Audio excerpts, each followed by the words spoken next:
Assalamualaikum warahmatullahi wabarakatuh. Selamat pagi anak-anak semua. Pagi ini Ibu akan menjelaskan mata kuliah dengan judul Pakan Alami dalam Aquaculture.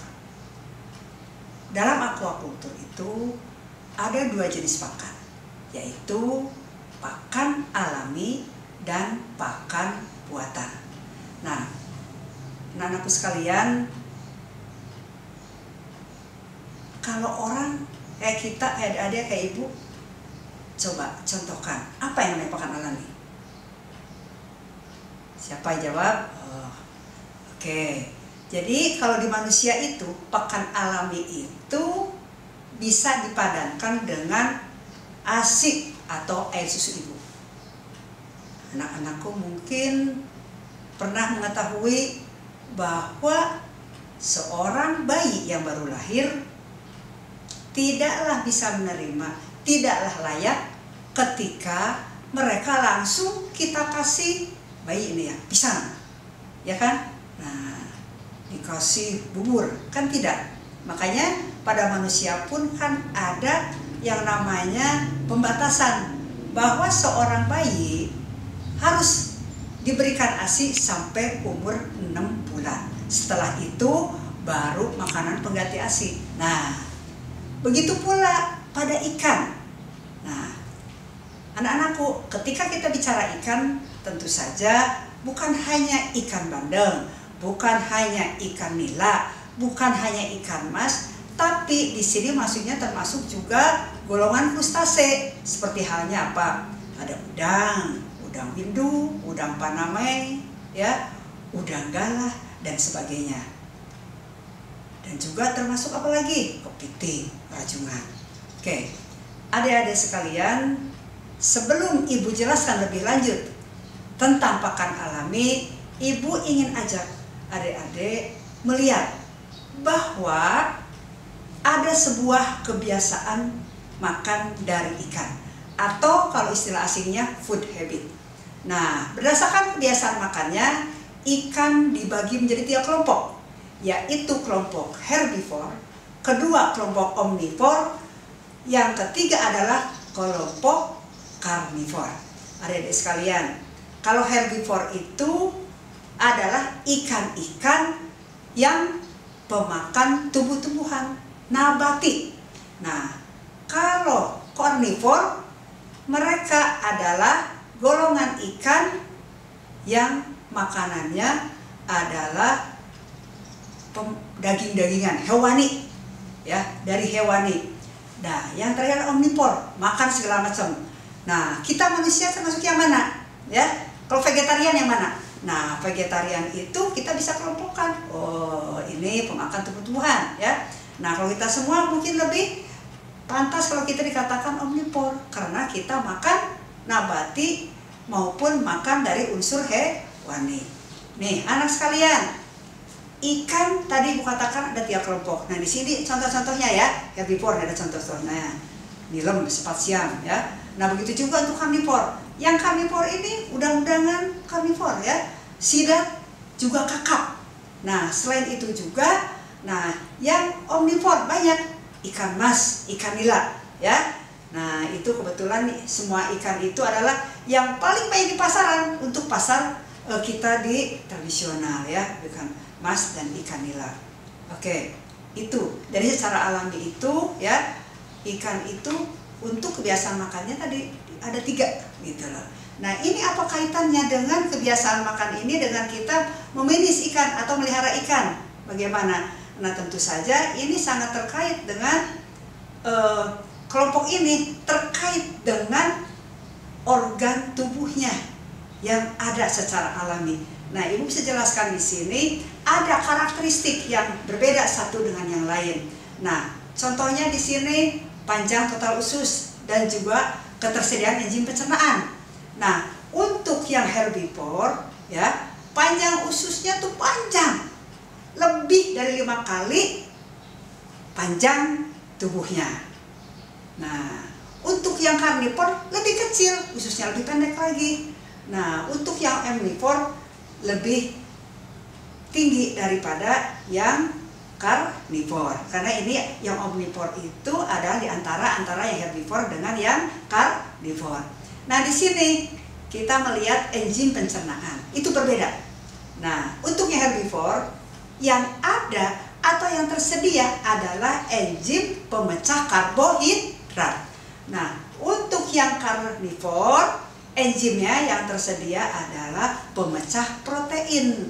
Nah, dari sini anak-anakku, ketika kita memelihara ikan, tentu saja kita harus perhatikan dulu ciri umumnya, bagaimana food habitnya, ya. Baik adik-adik sekalian, anak-anakku sekalian, ibu tadi katakan bahwa ketika awal ikan itu dikasih pakan alami.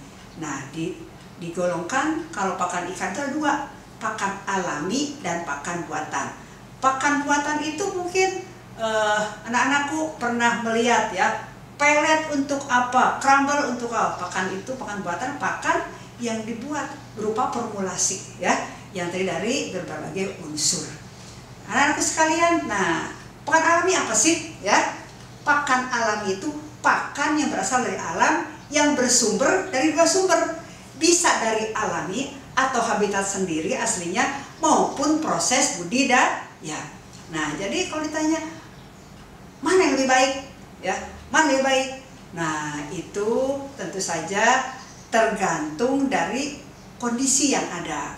Nah, selama ini anak-anakku terkait dengan pakan alami itu boleh dikatakan para budidaya, utamanya budidaya yang skala kecil, mereka itu sangat menggantungkan pakan alami dari pihak luar. Karena apa? Karena ketika mereka harus mengkultur sendiri, banyak alasannya, repot lah, segala macam lah, kan begitu. Nah, anak-anakku sekalian, terkait dengan pakan alami ini, ketika pembudidaya itu ngambil dari alam, ayo coba apa kelemahannya ya? Tiada kelemahan. Ketika ngambil dari alam, kelemahannya diantaranya adalah musiman. Seperti halnya misalnya untuk budidaya lele, mereka kan butuh tuh ya, dalam sebuah kondisi itu butuh dengan pakan alami berupa cacing. Nah, ketika hujan seperti ini nih ya, hujan seperti ini, mereka sangat kesulitan. Karena apa? Jarang sekali ya, jarang sekali pakan alami yang ada, karena pakan alaminya terikut arus air ke bawah hujan, air hujan. Nah, untuk proses budidayanya memang ada beberapa yang sudah melakukan budidaya sendiri, tapi kebanyakan dari petani-petani atau pelaku utama yang ada selama ini mereka mengandalkan beli dari luar. Baik, itu terkait dengan pengertian pangan alami. Jadi bisa milih.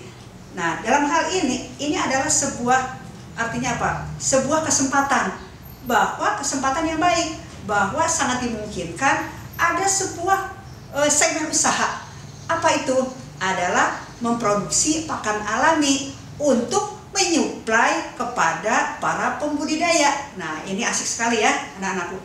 Nah, anak-anakku sekalian, terkait dengan penggunaan pakan alami atau pemberian pakan alami. Nah, pakan alami kapan sih bisa digunakan? Nah, utamanya pakan alami itu digunakan pada saat mereka baru menetas, namanya stadia larva. Nah, di sini katakan stadia larva masa kritis. Karena apa? Ketika terjadi penetasan dari telur, hampir 100% dari ikan itu masih memiliki kuning telur di alam, ya. Nah, mungkin anak-anakku bisa melihat dari sisi bentuk tubuhnya, jendol gitu. Ada yang kelihatan, ada yang tidak, ada yang mencolok banget ya, bisa kelihatan secara visual. Nah, di sini kenapa dikatakan masa kritis? Artinya apa? Kita sebagai pembudidaya, sebagai orang yang melihara, harus segera menyiapkan makan pengganti yang tadi dari kuning telur menjadi menyiapkan pakan alami. Nah, ini terkait dengan waktunya, kapan itu sangat tergantung dari spesies, dari jenis ikan ya. Ada yang hitungan jam, ada juga yang hitungannya hari. Makanya dalam memilih sebuah usaha itu harus diperhitungkan sekali kapan harus mulai menyiapkan pakan alami. Kenapa ini masa kritis? Banyak loh kematian, ya, kematian pada larva yang baru menetas, ya, yang hampir habis pakan alaminya berupa kuning telurnya di dalam tubuhnya, tetapi pakan alaminya belum ada. Maka dari itu, ketika pakan kuning telur yang ada dalam tubuhnya udah hampir habis, kita seyogianya harus sudah bisa menyiapkan pakan alami, ya. Nah itu. Yang kedua, kapan sih? Nah, pada stadium muda, ya, stadium muda. Itu untuk apa pakan alami? Oh, itu untuk pertumbuhan supaya lebih optimal lagi. Yang ketiga, sering juga pakan alami digunakan untuk ikan pada stadium dewasa. Untuk apa itu? Untuk proses pemijahan. Kenapa pemijahan? Ketika pemijahan dibutuhkan, ya, dibutuhkan nutrisi yang tinggi, juga energi yang banyak untuk mereka bisa produksi telur. Coba bayangkan, kalau ikannya, induknya kurang bagus pakannya, pakan alami dan sebagainya, nah tentu saja akan dihasilkan juga telur yang jelek. Oke, anak-anakku sekalian, nah ini tadi kaitannya dengan kapan penggunaan dari pakan alami. Anakku sekalian, jadi pakan, tidak semua hal-hal yang ada di alam itu bisa digunakan sebagai pakan alami ikan. Ada beberapa persyaratannya, ya. Di antaranya apa? Nah, di sini nutrisinya harus tinggi. Kenapa nutrisi tinggi? Tadi Ibu katakan kan, nutrisi tinggi karena itu tadi ada 3 level atau tingkat kehidupan yang menggunakan pakan alami. Waktu dia masih larva, ketika kuning telurnya udah habis, ketika dia butuh untuk pertumbuhan, dan ketika butuh untuk menghasilkan telur atau saat pemijahan. Adalah ukuran. Ukuran juga harus sesuai dengan bukaan mulut ikan. Kenapa coba? Ya, seyogianya lebih, coba bayangkan kalau besar bagaimana coba, ya? Kan mereka nangkep, mungkin yang dapat ekornya, sayang dong, ya kan, mubazir. Nah, seyogianya ketika ikan melihat pakan alami itu ditangkap, blek, utuh dari atas, dari kepala sampai ekornya, blek, jadi efektif kan, ya? Nah itu. Yang ketiga maksud sini, nah bentuknya tidak membahayakan ikan. Kan ada tuh, ya, organisme hidup itu yang misalnya, wah, siripnya terlalu kemana-mana, ya, terlalu banyak dunia segala macam, itu juga jangan, ya. Jadi jangan membahayakan fisik dari ikan yang kita pelihara. Nah, hal yang lain lagi, ternyata ikan juga butuh sesuatu, mudah dilihat warna atau gerakannya. Nah, jadi tidak salah memangsa kan gitu. Coba kalau kita lapar, ya, kita lapar, bayangkan apapun bentuknya, apapun warnanya, sikat terus, ya kan anak-anak, ya. Coba habis kuliah ke ruang makan, santap aja, nggak melihat. Nah, ikan di sini harus kita perlakukan juga dengan baik. Jadi pakan alami harus warnanya harus menarik dan juga gerakannya harus bagus. Nah, sekarang misalnya gerakannya terlalu cepat, itu bagaimana? Efektif tidak? Tidak kan? Gimana? Ikan bukannya makan, maka ikan ngejar-ngejar pakan alami. Apa yang terjadi? Ikan lelah, energinya habis, pingsan, mati deh, ya kan? Nah, itu. Jadi aquaculturnya, usaha budidayanya akan juga ikut kolab. Nah, yang lainnya tentu saja pakan alami itu harus tidak mencemari atau beracun. Jangan sampai mencemari dan beracun. Hal yang lainnya, yang penting lagi adalah bahwa pakan alami kita pilih itu harus bisa dibudidayakan. Kenapa? Kalau nggak bisa dibudidayakan, kita mengandalkan alam terus, sedangkan alam itu sangat berubah-ubah. Tadi Ibu katakan, contohnya cacing sutra, ya. Itu ketika musim penghujan itu sangat langka, di alam nggak ada, kan gitu. Nah, kalau bisa dibudidayakan, itu pertama keuntungannya bahwa ikan yang kita pelihara insya Allah berkelanjutan, bisa dijamin beradaan pakan alaminya. Yang kedua, yang penting lagi, yang tidak kalah pentingnya lagi, ketika bisa dibudidayakan, ini menjadi sebuah kesempatan, menjadi sebuah segmen usaha. Jadi namanya segmen usaha itu tidak hanya pembudidaya ikan aja, tapi ada nantinya itu pembudidaya pakan alami. Baik. Nah, Ini Ibu mencontohkan beberapa saja yang umum digunakan ya. Nah di sini ada moina ya, coba ada dapnia ya. Nah moina untuk apa? Nah contohnya untuk ikan lele maupun ikan hias ya. Nah kita bicara di sini, Ibu lupa tadi bicara di sini, ikan yang kita bicarakan adalah ikan untuk konsumsi dan juga ikan untuk ikan hias. Nah yang lainnya adalah apa lagi? Dapnia untuk apa? Ikan hias induk untuk dapnia ini ya, untuk juga ikan konsumsi juga. Nah ini cacing ya, cacing darah ya, bloodworm, cacing darah. Ya cacing itu macam-macam. Nah itu untuk apa? Banyak sekali digunakan untuk induk ikan hias dan juga benih ikan konsumsi. Nah ini moina. Nah moina ini sesungguhnya nyaris-nyaris sama lah dengan dapnia. Ini untuk benih atau larva ikan ya adik sekalian. Ini beberapa contoh, nanti contoh-contoh yang lainnya adik-adik bisa nyari sendiri, nanti banyak sekali ya. Oke, nah jadi kalau dilihat ya dari yang Ibu contoh aja, ini bentuknya ini berbeda sekali. Yang sama itu adalah moina dan dapnia. Nah moina dan dapnia ini sering ya dinamakan dengan kutu air ya, bukan kutu busuk tapi kutu air. Kalau yang dikatakan kutu air, bahasa umumnya itu kutu air, sebenarnya moina dan dapnia itu. Nah, anak-anakku sekalian, tadi Ibu jelaskan salah satu persyaratannya bahwa pakan alami itu harus bergizi. Coba kita lihat, kalau kita lihat dari nutrisinya, dari gizinya. Nah kita lihat ke proteinnya aja, wow, besar sekali kan? Nah, spirulina, nah itu tuh adalah pitoplankton. Spirulina, pitoplankton. Nah, anak-anakku sekalian, spirulina itu proteinnya aduhai, 70% ya. Ini spirulina ini selain untuk pakan alami, tentu saja dia juga berguna untuk manusia. Makanya pernah ini enggak pada makan enggak kapsul spirulina? Itu bagus sekali. Nah Ibu pernah mencoba loh ya spirulina itu. Ketika cucu Ibu dulu terbentur kepalanya berdarah, Ibu langsung oleskan itu namanya cairan spirulina. Dalam waktu kurang dari 40 menit alhamdulillah ya, berdarah dan goresan itu langsung kering ya. Nah spirulina juga ini sudah dikultur secara massal dan bagus sekali ya spirulina ini. Bahkan spirulina ini adalah sebagai bahan bakar spirulina ini ya.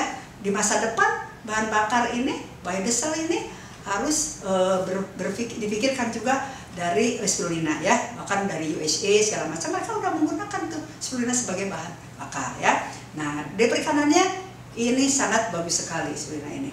Yang kedua, artemia. Nah, proteinnya juga tinggi, 50% ya. Nah, moina yang tadi ya dijelaskan sama Ibu. Moina, dapnia. Nah, ini 40%-an. To be fact. Nah, 50%. Chironomus. Chironomus itu larva nyamuk, coba. Larva nyamuk itu 7%. Jangan abaikan nyamuk ya. Bukan nyamuk sembarangan, ini nyamuk ya. 7%. Nah, di sini kegunaannya macam-macam ya. Jadi tergantung bukaan mulut. Nah di sini yang to be fact maupun Chironomus untuk benih, tapi untuk spirulina dan sebagainya adalah untuk larva. Nah jadi ini salah satu contoh betapa pakan alami yang ada di alam kita ini banyak pilihannya ya. Nah pilihannya tadi dari sisi nutrisinya, nah alhamdulillah ini udah memenuhi syarat ya. Dan juga dari sisi ukurannya ya. Ukurannya mikron ini ya, milimeter mikron. Oke. Nah cerita pakan alami memang gak ada habis-habisnya ya. Keunggulannya nih apa? Kandungan gizi tinggi. Udah terlihat tadi kan? Gak ada kan 20% ya kan? Nah lebih dari 30% ya. Yang tadi yang di tabel tadi itu yang udah dijelaskan itu paling kecil 37%. Bayangkan ya, oke banget tuh. Nah tadi pergerakannya menarik perhatian larva. Bayangkan ketika ada pakan alami yang diam aja. Apa bisa dibayangkan? Gimana menarik hati kan ya, kita juga kalau ini kan melihat sesuatu itu harus atraktif gitu ya. Nah ini juga demikian, untuk pakan alami harus atraktif, kelihatan geraknya sehingga akan dengan mudah si larva ikan atau ikan itu, benih ikan itu akan menghampirinya kan gitu. terlalu atraktif ya jangan. Apa coba? Karena apa? Tadi katakan tadi, mereka berlari-lari, kecapean. Kecapean bisa lelah, pertumbuhannya terganggu, lama-lama akan mati juga, bahaya kan? Nah, terus di sini juga tadi balik lagi ukuran sesuai dengan bukaan mulut ikan, ya. Yang lain lagi mudah dicerna oleh usus, mudah dicerna karena ada yang pakan alami itu ada yang mudah dicerna, ada yang tidak, ya. Dan juga di sini dapat diberikan ad libitum sekenyang-kenyangnya. Artinya di sini ya jangan memilih pakan alami yang mudah mati. Nanti kan kalau diberikan sekenyang-kenyangnya, sisa-sisanya bisa mati, malah bahaya kan gitu. Nah di sini kalau pakan alami itu kita pilih pakan alami yang bisa tidak mencemari lingkungan. Baik. Nah kalau dikelompokkan pakan alami untuk ikan itu ada kelompok fitoplankton dan juga zooplankton. Nah dalam hal ini ya, plankton itu apa sih ya? Plankton itu adalah organisme renik kecil ya, yang pergerakannya tergantung dari arus air. Nah gitu. Kalau plankton demikian, bedakan dengan kita manusia ya. Kita tidak tergantung angin kan, tidak. Kita mampu bergerak sendiri, kita punya kaki untuk bergerak ya. Untuk tangan juga kita bisa menggerakkan. Kalau plankton itu sangat tergantung dari arus air. Nah, untuk plankton ya, untuk plankton ini ya, ada fitoplankton, plankton nabati, dan juga ada zooplankton, plankton yang hewani. Kayak spirulina tadi apa? Itu adalah plankton nabati. Nah, sekarang terkait dengan plankton itu hidup di mana-mana. Di air tawar ada, di air payau ada, di laut pun ada, itu namanya plankton. Nah, adik-adik sekalian, terkait dengan fitoplankton ini, adik-adik pasti pernah atau sering melihat kok warna air beda-beda sih di kolam kan gitu. Ada yang kuning keemasan, mungkin ada yang biru, ada hijau kan gitu. Karena fitoplankton ini banyak, fito dan zooplankton banyak ya. Ketika warna itu disebabkan oleh apa? Oleh klorofil yang terkandung di dalam pakan alami tersebut. Jangan heran manakala di pemeliharaan kita, loh kok aku pengennya warna airnya hijau karena aku ingin plankton yang dari jenis klorofisi yang hijau. Nah ini kok yang terjadi adalah warna coklat. Nah itu juga berarti ada sesuatu pupuk yang agak salah-salah dikit ya kita meramunya. Baik adik sekalian. Nah ibu ingin sampaikan bahwa tadi pakan alami itu, nah yang penting adalah bisa diproduksi secara massal. Karena itu tadi ketika tidak bisa secara massal, sangat rentan untuk ikan kita ketika harus tergantung dari stok alam. Ya, itu pakan alami.